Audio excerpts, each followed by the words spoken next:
En aquest vídeo d'avui us vull parlar de la recerca, de la felicitat, que tot sovint tant anhelem i que moltes vegades no sabem ni per on començar.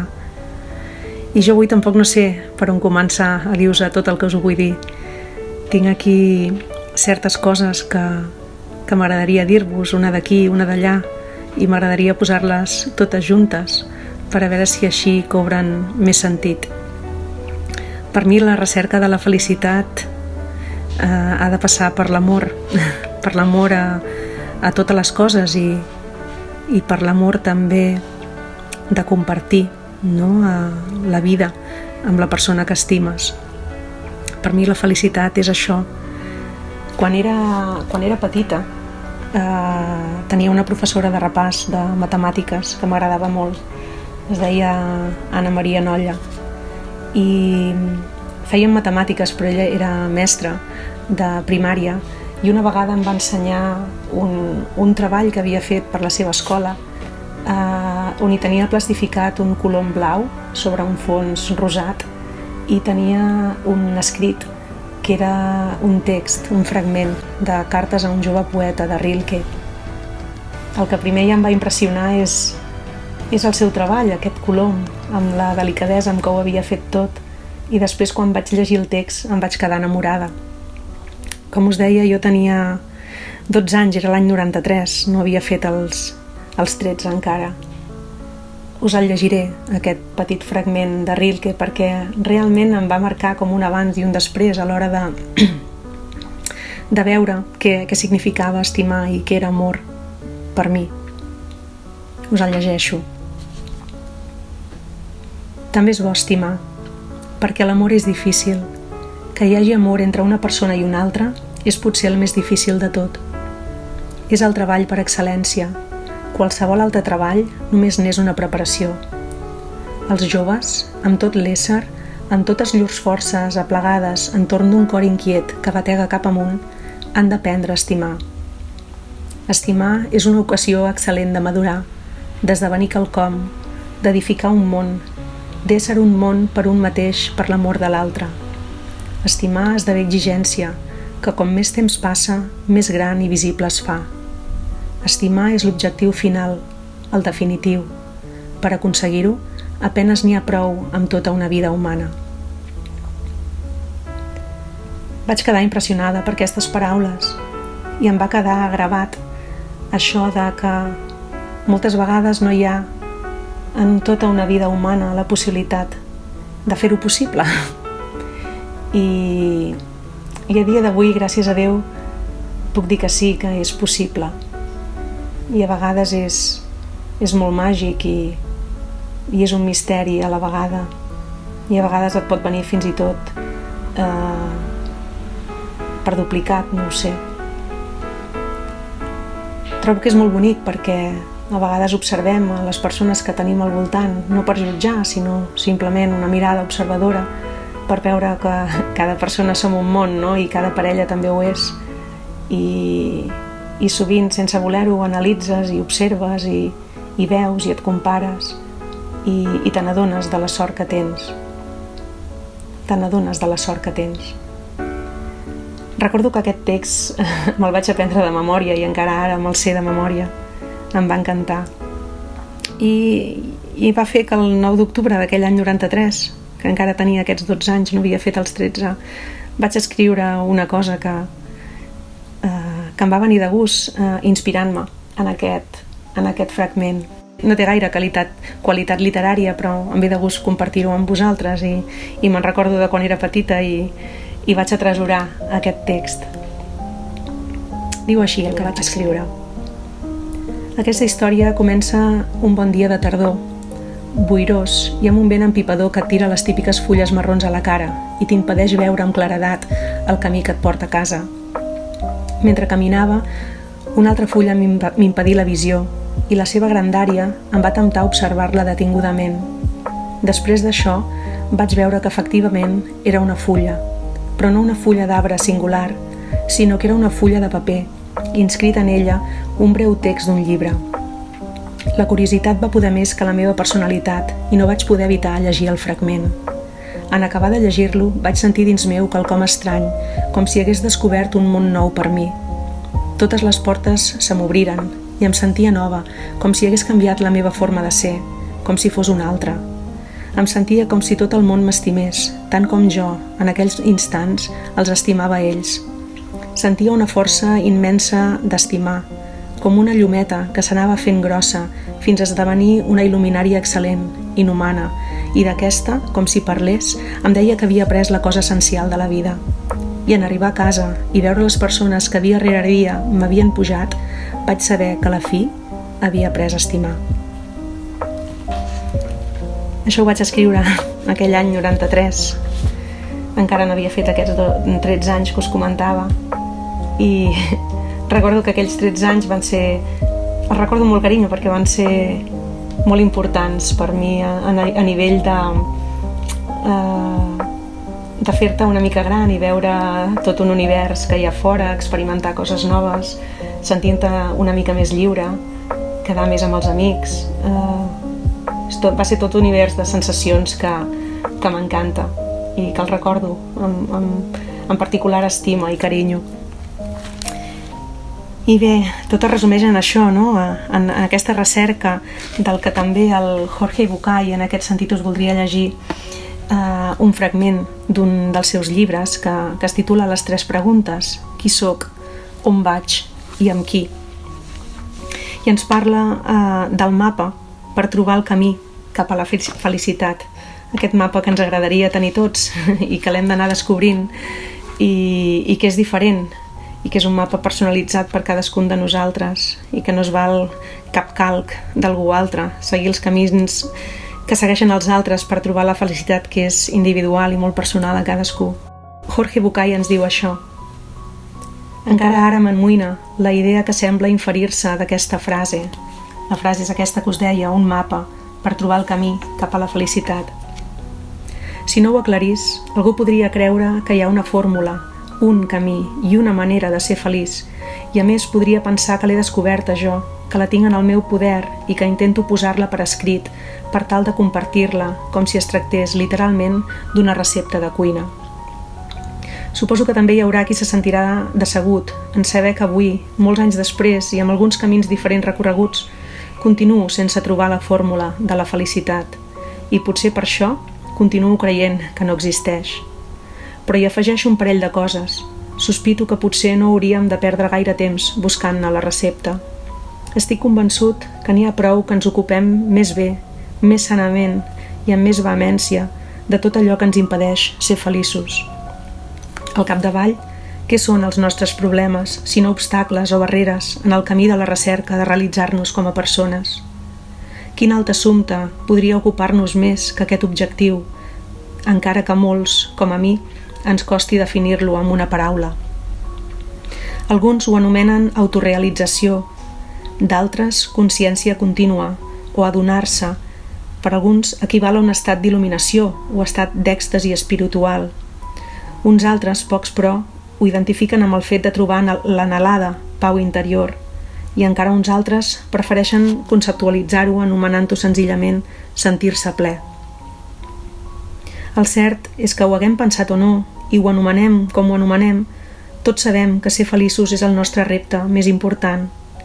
D'aquí que la recerca de la felicitat sigui una qüestió tan profunda i tan necessària d'estudi com ho són l'amor, la dificultat de comunicació, la postura davant la mort o la misteriosa distorsió de pensament que porta un ésser humà a creure que té drets sobre l'existència d'un altre.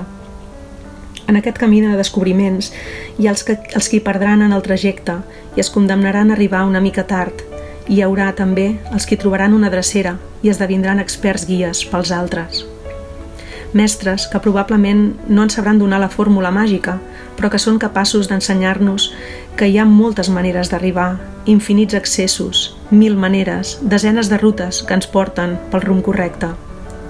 De molts d'ells vaig aprendre que tots els camins són vàlids i diferents, però se superposen en un punt, el de la humana necessitat de trobar la resposta a les preguntes més importants, aquelles que tots fem en algun moment i que avui són motiu d'aquest llibre.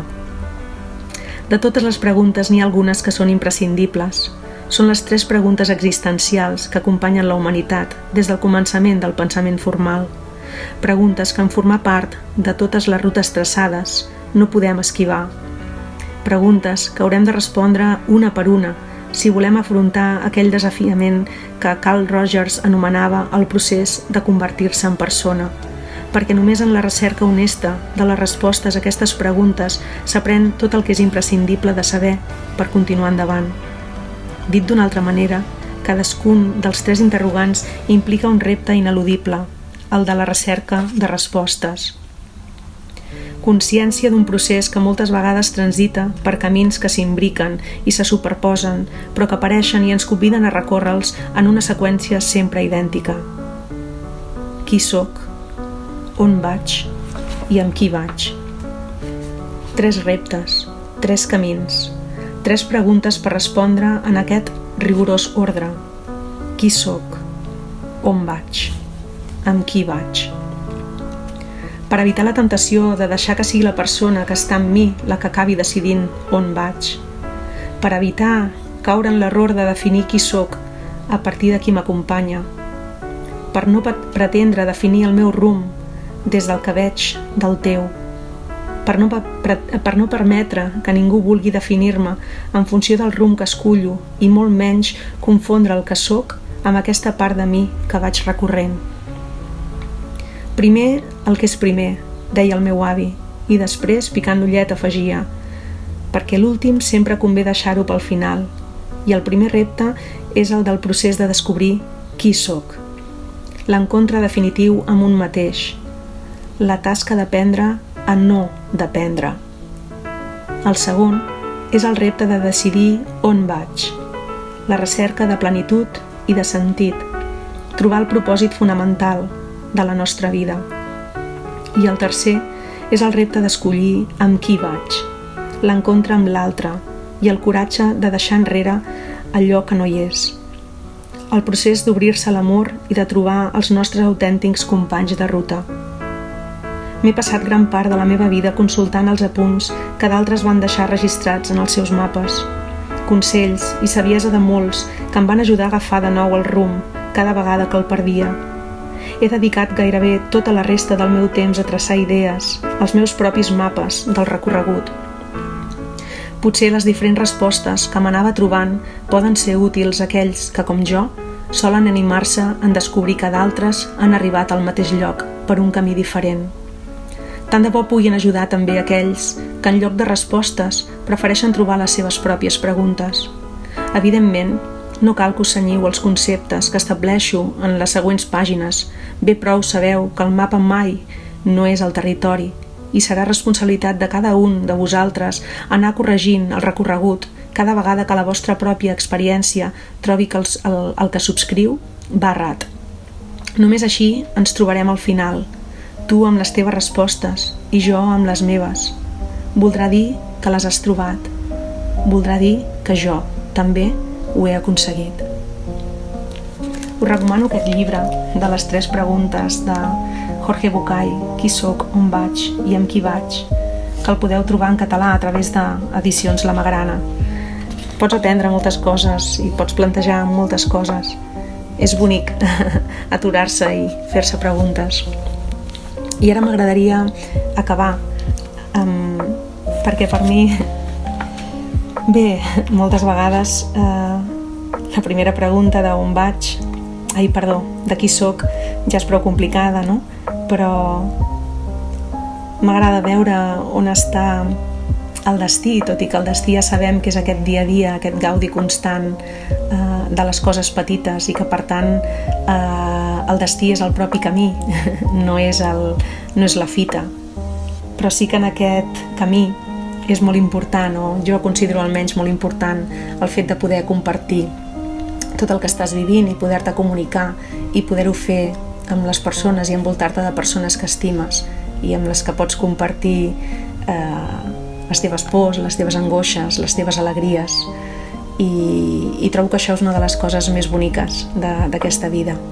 Per això m'agradaria acabar aquest vídeo amb 3 poemes que són d'amor i que ens poden ajudar entendre què se sent, i tots ho entenem molt bé, aquest amb qui vaig, quan realment trobes aquesta persona, no? que pot omplir aquest buit o aquesta altra meitat que tots anem buscant i que a vegades és complicat de trobar, com deia Rilke, en tota una vida humana, i que a vegades fins i tot la vida ens pot sorprendre amb noves oportunitats o noves experiències, i que les hem de saber aprofitar, gaudir i experimentar.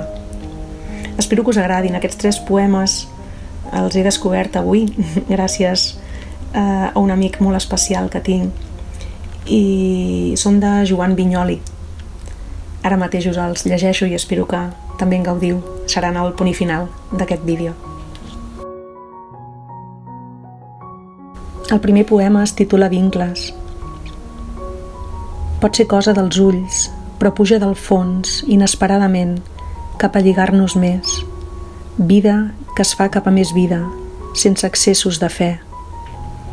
Altres ho juguen tot, a un il·lusori guany. Nosaltres esperem. Cap on anem? Som instruments d'alguna força que ens té a les mans, lliurant-nos l'un a l'altre, guardant-nos l'un de l'altre.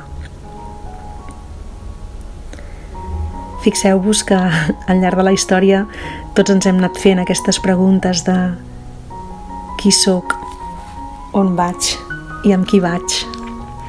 Aquí Joan Vinyoli, com que ja deu tenir la seva companya de viatge o el seu company de viatge, es pregunta en plural cap on anem, comptant amb aquesta altra persona. Ho trobo molt bonic. I és que sí, tots aquests sentiments pot ser que passin pels ulls, però van més enllà, van més a aquest fons, van més en aquesta força que moltes vegades no sabem d'on ve, però la tenim per tirar endavant i per compartir. El següent poema es titula Per transparència. Mentre el riu de la tarda s'escola a poc i plàtans de la cera donen verd a l'aire, una quallada immòbil claror, blanca, apaïsada, mirem des del balcó. És un àpat insòlit. Ens mengem amb gana l'un a l'altre, sense dir res, o bé parlant del temps.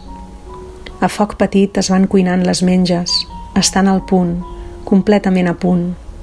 No hi ha cap pressa, que en un llit immens de tarda ens colgarem, fins que per la finestra ens arribi la sal, i ja en la fosca de les onades, dalt, l'escuma salti fins a esquitxar-nos.